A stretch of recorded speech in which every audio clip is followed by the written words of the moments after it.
Hi everyone. So this video is the first of several videos that I decided to make about electric cars, and something I've noticed that on my channel, which is primarily focused on Polestar 2, is that there are a lot of people who are genuinely very interested in learning more about electric car ownership, but there is a lot to learn. That's the truth. It's not like driving a car with an internal combustion engine, and there are a few tips and tricks that I've picked up along the way that I hope I can share with people to make it a little bit easier to transition to owning an electric car. So stick with the video, and if you're new to electric car ownership, hopefully this is going to be very helpful and might save you a bit of time and trouble as well. And of course, if you haven't already done so, please subscribe down below and click the notification bell as well to be notified about future videos. So let's dive straight in with the first thing that I've got here on my list is basically what is an electric car. So I think most people already know this, but if you don't, basically an electric car doesn't have a normal engine that uses petrol or diesel or fuel of that type. So it runs on a battery to provide the power to the motors to move the car. Now, in reality, what that really means is that you have no engine in the front of the car. So instead of having an engine there, you might find a whole load of electronics or bits and pieces, but more often now we're seeing cars that have a frunk, some people call it, or a fruit, a space for storing stuff. And you can see here, this is the front section of the Polestar 2. It's not very big. It's only got a small amount of space for storing things like cables, maybe a bag or a little bit of shopping. It's also not the easiest thing to access on the Polestar. You have to pull the lever, which will pop that open, and you can then get to it that way. But it's not as convenient as accessing the boot. But it is quite nice to have a little bit of extra storage. Now, you might find on other cars, say, plug-in hybrids, that obviously won't have that benefit. So the Mitsubishi Outlander PHEV has an engine at the front, and then it has a battery that gives it a certain amount of range that it can drive on battery alone, to supplement the power as well, and yeah, do a variety of different things. It depends very much on the vehicle, and those types of cars, you don't benefit from the storage in the front, but they are also, I suppose, in that classification of car that has a battery. So I do cover some of those cars in the channel, and there are going to be more Mitsubishi Outlander PHEV videos coming soon. So one of the key things on my list here that I've written down is the cost of running an electric car. So basically, when you charge up a car, you pay for your electricity as you would for fuel. And there are many different ways of charging an electric car. You can do so at home, you might do at a supermarket, or you might do it on a rapid charger. But again, I will cover that a little later on in this video.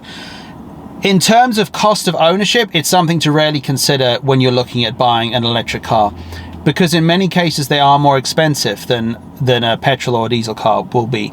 And if you're leasing it, or you're paying monthly on a PCP or something like that, your monthly payments might be higher than you would expect to pay on a petrol or diesel. But the thing that is really important to remember is that you will be spending a lot less money on actually fueling that vehicle. So I'll use the best case scenario. You might be able to, for example, go to, I don't know, say for example you work at Tesco and you can charge for free. Now, what am I talking about? I am talking about PodPoint. A lot of Tesco locations have PodPoint that's free to use, and in fact I also have a PodPoint that's about 5 minutes from my house at Pets at Home and B&Q, and there is a Tesla Model 3 that's regularly parked there. I think it must be somebody that works either in B&Q or at Pets at Home, and they charge at work, so they get free charging. They don't pay anything for their electricity, and many of the PodPoint locations around the country are free for people to charge at. So that is a best case scenario. So if you travel, let's look at some numbers. I'm going to look down at my calculator. If you travel, let's say 1,000 miles a month, that's 12,000 miles a year, and you do that on petrol or diesel, and the cost is, say, 15 pence per mile. Now, I'm using 15 pence per mile because that's, roughly speaking, a number that you'd get from a lot of petrol or diesel cars. Obviously, there will be some that will be cheaper if they're more efficient, and there will be some that will be worse, especially if they're older or they're high performance. So let's say you spend £150 a month on petrol. Well, that's an instantaneous £150 saving if you're able to charge for free. Now, if you are spending, say, £200 a month on a car loan or something like that, you technically then would be able to spend £350 a month on a car loan or lease for an electric car to have the same net cost. So this is an important thing to keep in mind. It might be more expensive to acquire the electric car, but if you can charge for free, then you can take that into account, and you might find yourself driving a very nice electric car compared to the same internal combustion engine car that you had before. Now, let's look at a slightly different example. Say you charge at home. So if you have a smart meter and you're able to go onto some kind of cost-saving tariff, for example, Octopus Go, that's what I have at the moment, there is a period of time overnight where I can charge at just 5 pence per kilowatt hour. So if I was to charge the car at night, I would spend 5 pence, and each kilowatt hour will allow me to drive a certain distance. So in a Polestar, that's a relatively inefficient car. I might be able to travel 2.5 miles. So let's do 5 pence divided by 2.5. So that 5 pence spend is going to get me 2.5 miles of driving, which means I'm going to spend 2 pence per mile. Now, if we go back to that worked example where I was using 15 pence per mile for fuel, our cost now is going to be 13 pence per mile for the electric cost, and over 1,000 we're going to save £130 a month. So in a Polestar 2, that's £130 a month that's saved. Now, if you look at something like a Nissan Leaf, which is sitting just over here, that's more efficient. So say it's 3.5 miles per kilowatt. Let's do 5 divided by 3.5. That's 1.42. So we'll do 15 pence minus 1.42, times that by 1,000, and it's £136 we're looking at there. So it's a slight saving if you're driving a more efficient car, but it's actually not that big of a deal. So my point here is that there is a lot of money to be saved by charging at home and using a cheap overnight tariff with a smart meter. And that is something that you can utilize to your advantage when looking at buying a car. So actually, that's what I did. Before this, I had a BMW 330e, and I worked out that it was great because it's a plug-in hybrid and I could use the battery, but I was still spending money on fuel. And when I took that fuel spend and I added that on to the cost of the car loan that I had for that particular car, it actually worked out that it wasn't going to be that different getting a full electric car in terms of monthly cost. And that's something that I would highly recommend you think about and take into account. Now, a slightly worse scenario might be that you don't have a smart meter and you need to charge at, say, the standard rate. So the Octopus daytime rate's 14 pence per kilowatt hour. And if we were to use that, 14 pence divided by 2.5 in the Polestar, that's 5.6 pence per mile. So we're still saving around 9 pence per mile. So 9 times 1,000, well, that's £90. So it's a £90 saving even when I'm charging during the day at home. The worst case scenario that you're going to get, though, will be if you are unable to charge at home. And unfortunately, the reality of it is that it can get quite expensive if you can't charge for free. So Electric Blue down in Brighton has lamppost charging, which is a really great concept in theory, but it's not that cheap. It's I think it's 26 or 27 pence per kilowatt hour, and that now that's 26 divided by 2.5, you're looking at 10 pence. So your saving then is only going to be about 4 pence per mile. So you can save maybe £40 a month on that basis. Even worst case scenario might be if you have to rapid charge only, and we'll get to charging later. Rapid charging are the fast chargers that can charge your car in a short period of time, but they can get really expensive. So if you are going to use something like Ionity in the UK and you don't have a discount through one of their network partners, that's expensive. But the truth is, if you're going to use a rapid charger, say it's BP, Shell, if you were to look at, say, 35 pence per kilowatt hour, divide that by 2.5, that's 14 pence. So it's basically the same. So what I'm trying to say here is that the worst case scenario where you don't charge at home or charge for free and you have to pay for rapid charging, you're probably going to be spending about the same amount of money per month as you would on fuel. So a hot topic among EV owners is range. And this is something that if you go on any Facebook groups or forums, you will see this talked about all the time with electric cars. That is one of the problems, but it's also not really a deal breaker. And it's something that you have to retrain your mindset when you're thinking about an electric car. So a battery gives you enough energy to travel a finite distance, and that is highly affected by weather conditions. Cold weather in the winter will rarely limit your range because batteries just don't perform very well in cold temperatures. So there are other factors as well. The road condition, if the road has got a lot of water on it, then it creates a lot of resistance. So that requires more energy to keep the car moving at that set speed, which uses your battery more rapidly. For many electric car users, range doesn't really become much of a problem, because if you are able to charge at home, the idea is that you plug your car in regularly. So if you drive a car that requires petrol or diesel, you don't fill it up you don't top up the tank every night. You take it once a week or once a month or however often you need to fill up. With electric cars, the mindset's different. You top up as and when, so always be charging. So I stole that from a Tesla Bjorn, but ABC, and that's the point. When you can charge, you should charge. So when you're at home and you're able to plug in, and it's cheap, then you should plug in and charge and get the energy that you need. Always top up. So cars like the Nissan Leaf behind me here are a little bit older, and that only has a range of, I'd say, 80 to 90 miles. If you're driving around town or on country roads, you might get a little bit more, but if you're doing 75 miles an hour on the motorway in winter, you'd be lucky to get 80 miles. It's probably less than that.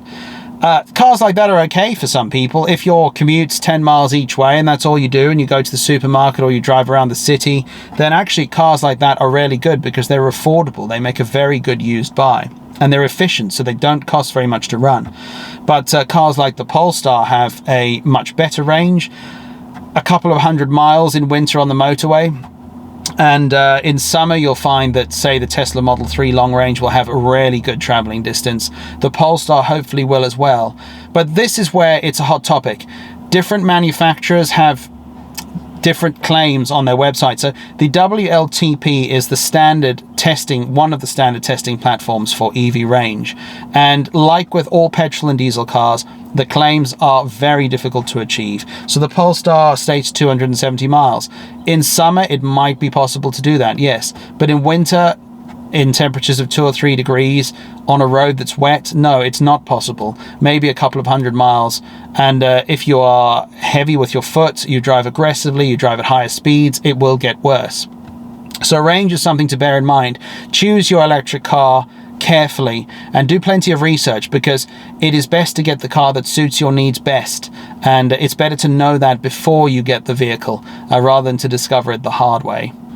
So charging an electric car. Now, this is unfortunately a lot more confusing than it should be. In an ideal world, every single car would have the same plug type and there wouldn't be variations or differences, but that is sadly not the case. It is becoming a little bit more standardized now as we're moving forward, and manufacturers are sort of talking to each other, and charging networks are using more standardized equipment. But again, it's something to be aware of before you get the car. So we have the opportunity to charge on 2 different systems, AC and DC charging. AC charging is your typical home kind of charger, and it is slow. DC charging is much quicker, and it's the kind of charging that you'll find out on the road, say at a motorway service station, or at a location where you might spend maybe 45 minutes to an hour, and you want to charge up quickly and then continue on your journey. So I will do a whole separate video on charging, because it's quite a complicated thing and there's a lot to learn. But just for the purpose of this video, you can charge on a 3-pin plug. So charging can be super simple if you want it to be. At home, you can plug into any plug in your house. You could even have a 3-pin socket fitted outside. I've actually got one at work that I can plug into if I want. The car will charge slowly. You might get 4 or 5 miles per hour, and I'm talking range, every hour of charging. So if you plug in for 1 hour in a Polestar, it will top up your battery with the equivalent of about 4 miles worth of driving. So it takes a long time to fully charge the battery. But if you're at work or you're at home for 12 hours, you could just plug in every night and top up with what you can get. And then there's the next level, which is the faster charging at home, and you can have 3 or 7 kilowatt charging, which will give you a faster rate of charge from your home charging system. And then there are the 3-phase charging networks as well. So the Polestar can take advantage of 11 kilowatt 3-phase charging, which you can find, but it's not the most common. There are cars that can do 22 kilowatt AC charging on 3-phase as well. And then on the DC system, these are the fast chargers, the rapid charging that we find at motorway services, or in the case of like Polar, you find them at restaurants sometimes, or pubs. And there are other videos on my channel showing different locations where I've charged on these particular chargers. So if you have a car that can take advantage of this, an Audi e-tron, for example, on a 150 kilowatt charger will charge very quickly. The Polestar 2 is a little bit slower. It still charges fast, don't get me wrong, but you're looking at going from say 20 to 80% in about 40 minutes. Now, if you look at a car like the Tesla cars, they will, there's a lot of information on charging Teslas. That's sort of a separate subject, but their fastest chargers, I think, are up to 250 kilowatt. And they are very quick. So the Tesla network, yeah, there's no question, is ahead of everything else at the moment. Ionity, though, have up to 350 kilowatts that their chargers can output. Now, that's very quick, and that's future-proof technology for when batteries do improve and the charging can be even quicker. So that's it for charging, really. It is a complex subject, but just the things to take away from that are it's not too bad. You can charge often for free, and you can charge at home, or you can charge out on the road on these very fast rapid chargers, and that's how you're able to travel longer distances. So moving on to the next thing, are electric cars really zero emissions? This is a question that I see asked all the time, and in fact a lot of people who are very keen on internal combustion engine cars might be quite quick to point out that no, they're not. And they're not wrong to say that, but also it requires a little bit of thought. So check this out, right? This is a screen capture from the Polestar website, and it summarizes it much better than I probably could. But it gives you some information on how long it takes before the Polestar 2 actually equals the environmental impact and carbon emissions that you would get from a normal petrol engine car. So it's important, if you are driving an electric car, if you're doing it for the environment, is to think about eco tariffs for electricity. So solar panels obviously are going to be great to use on your own house, but then also looking at using an energy supplier that's focusing on eco supply of energy. So Octopus is good for that, Ecotricity, things like that. So at least then you know the money that you're spending. Yeah, of course, they're electrons. They all come through the same system, but the money is being invested in the right kind of technology to help with the future of reducing carbon emissions and making these cars as environmentally friendly. If you don't do that, then you're kind of you're helping, but you're not helping, because the production of these cars is actually worse. And again, I'm just summarizing what it shows here on this Polestar website, that there is a negative environmental impact from the production of electric cars. There's no doubt about that. But that is actually offset quite well through the lifespan of that vehicle.